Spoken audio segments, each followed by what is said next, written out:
Today I'm going to read from my book, The Cards I Was Dealt That Transformed My Life. And today we're going to be reading chapter 7, Barely Contained. Quite some time after the death of my husband, the son of one of his workmates started popping in occasionally to help out around the house. I appreciated it because there were things to be done that I just didn't have the skills or with the kids or the time to do. The occasional visit became regular ones. After a while, he just moved in. There wasn't a discussion. No decision was made. It just happened. And I went along with it, never thinking to question whether it was something I truly wanted. I just accepted it. It wasn't until after he moved in that I realized what he was truly like. An alcoholic, and a violent one at that. And by then, it was too late. Life with my first husband was difficult. However, those difficulties increased tenfold with my new partner. I was scared before, but now the fear was even worse due to the violence and the unwanted sex. This became my new normal. Stay on your own side of the bed, my mother's voice echoed in my ears as my partner forced himself on me, and I found myself repeating those words. Learned behaviours from my childhood playing out in my adult life. I'd grown up in a violent alcoholic environment. It defined my life. It was my normal. I was completely under his control. Once again, I was walking on eggshells, waiting for things to explode, thinking, if I'm a good girl, if I do what I'm told, it will be okay. But knowing it wouldn't be okay. No room for chit-chat with the kids. No. How was your day? What did you do at school? My mind was on my alcoholic partner, just like Mum's mind had been on Dad. Doing my chores, having the meat and 3 veg ready, making sure everything was in order and hoping, praying we could have a lovely evening. That hope shattered every time. The cycle of abuse and the apology was never ending. Unfulfilled promises. I'd heard them all with Dad, and now I was hearing them, the same ones as an adult. Always believing them, the same as Mum had. I went with the flow. It was normal. All the antics that happened with Dad were being replicated in my adult life with my partner. Drinking before going out, drinking at the event, then polishing off any leftover alcohol back at home. Running into a glass door because he didn't see it. Falling asleep on the toilet. Leaning on me as I tried to drag him up the stairs into bed. All the time, I protected him. Did everything I could to stop him hurting himself. The same way Mum did with Dad. Never once did it cross my mind that it might have been better to let him fall, to let him get hurt, because he may just ask for help. Why would I think to do that though? I truly believed it was my duty to protect him and that he would eventually realise what was happening. I told myself that if I loved him enough and did everything he needed, he would love me and think I was wonderful. Getting involved with this man just happened. Staying involved was easier than breaking away. I obeyed. I lived in fear. I hid it from the outside world. Not every day was awful.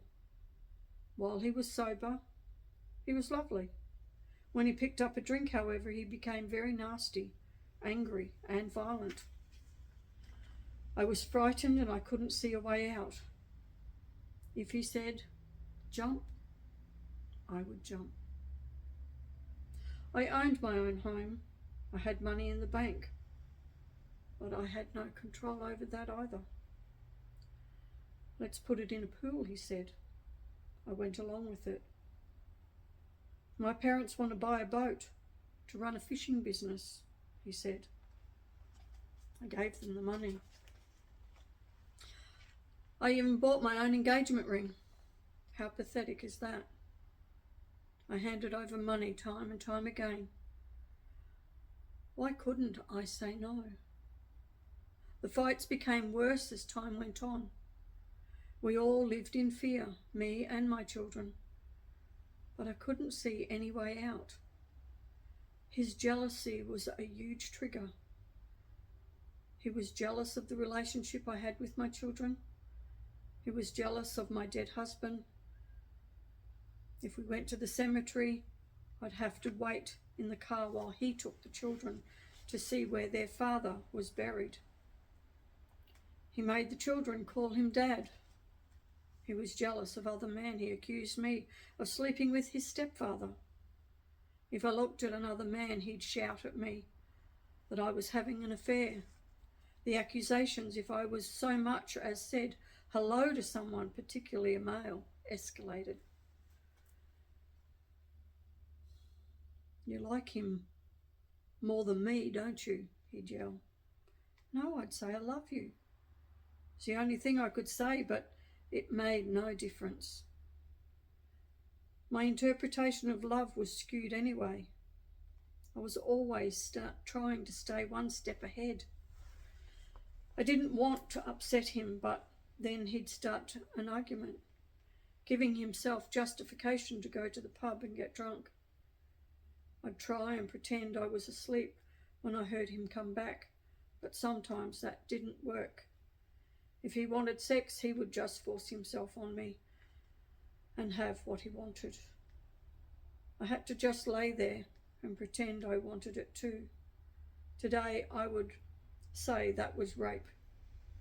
Today, I'd know this was alcoholism, and I didn't know that when the alcoholic gets help and understands the disease they have, they are very, very remorseful. But then I didn't understand any of that. I couldn't even be polite to people in my own home. One of the guys from the football team came over one day, and not wanting to be rude, I spoke to him. There was nothing out of the ordinary. I just asked about his family and his week. After he left, I copped a blasting. Apparently my polite conversation was a come-on. Withdrawing from people seemed to be the only option. I started actively avoiding people. If I spotted a neighbour or someone I knew at the supermarket or on the street, I'd automatically turn the other way or cross the road, so I didn't have to speak with them. It just wasn't worth the trouble. This was my world. Things would be different if we had a baby, he said to me, over and over. So I went along with that too. Nothing changed. If anything, things got a lot worse. My son loved cuddles and was always snuggling up to me. My partner didn't seem to like this and started paying out on this little boy. "You're a mummy's boy," he'd say. His grandfather joined in one afternoon when we were visiting, having travelled down south, especially to see them. They'd both been on the booze for a while.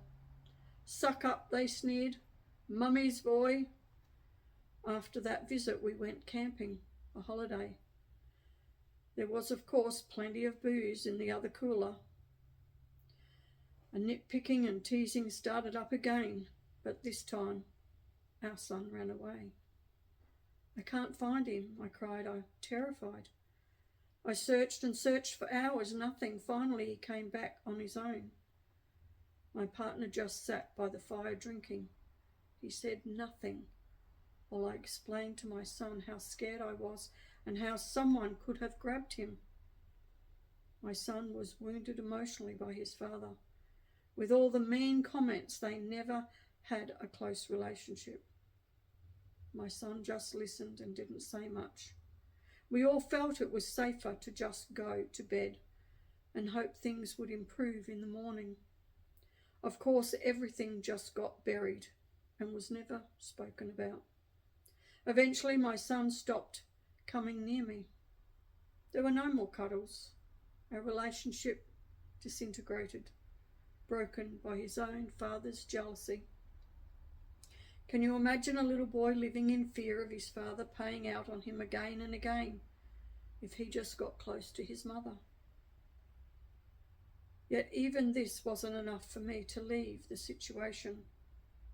Such was the pull my partner had over me. I couldn't leave, not when things continued to get worse, not when the violence increased, not when my children stood screaming at the bedroom door as I was having the crap beaten out of me. Why? Was it fear? Lack of confidence? The inability to see another path? From my childhood imprints, this situation was normal. My parents fought and argued, but they stayed together.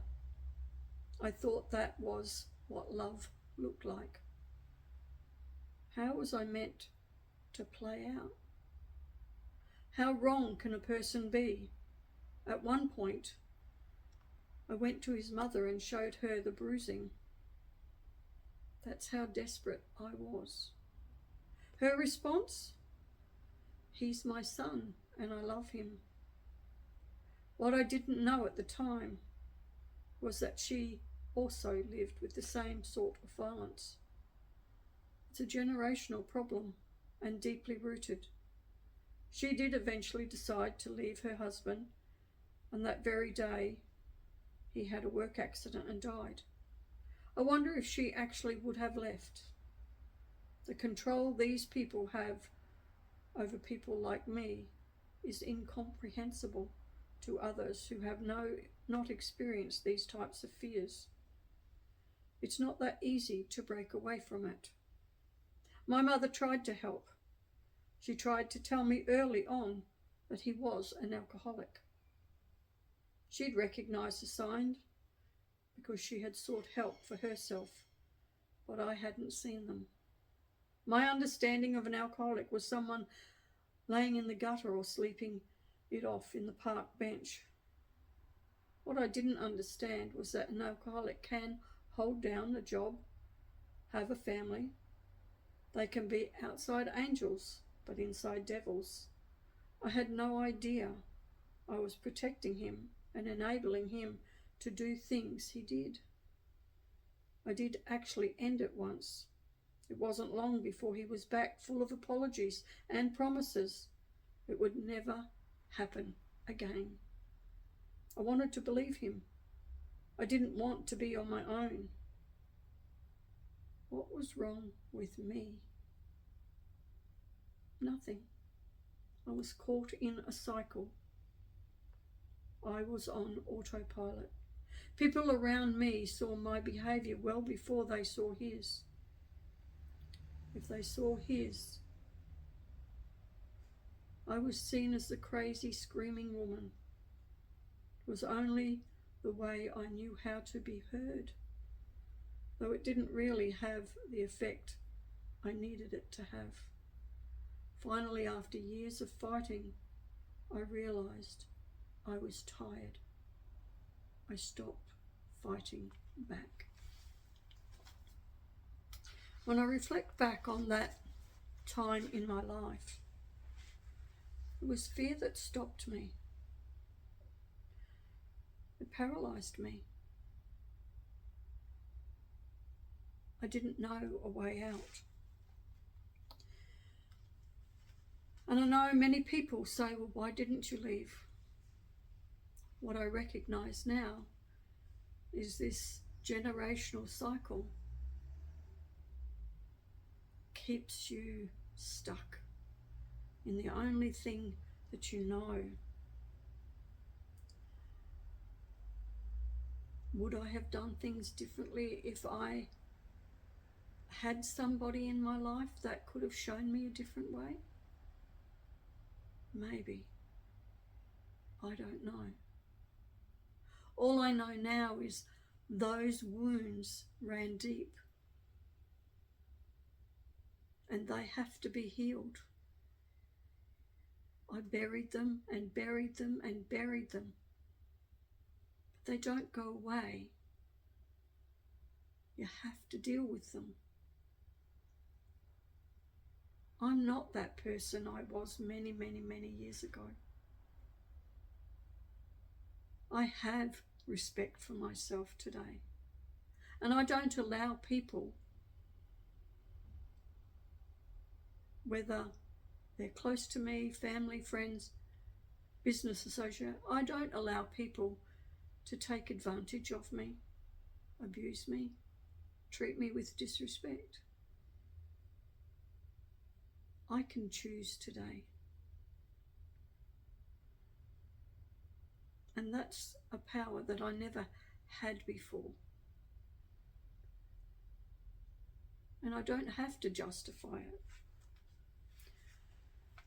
As it says in my book here, we all have the right to choose what is best for ourselves, even if others disagree.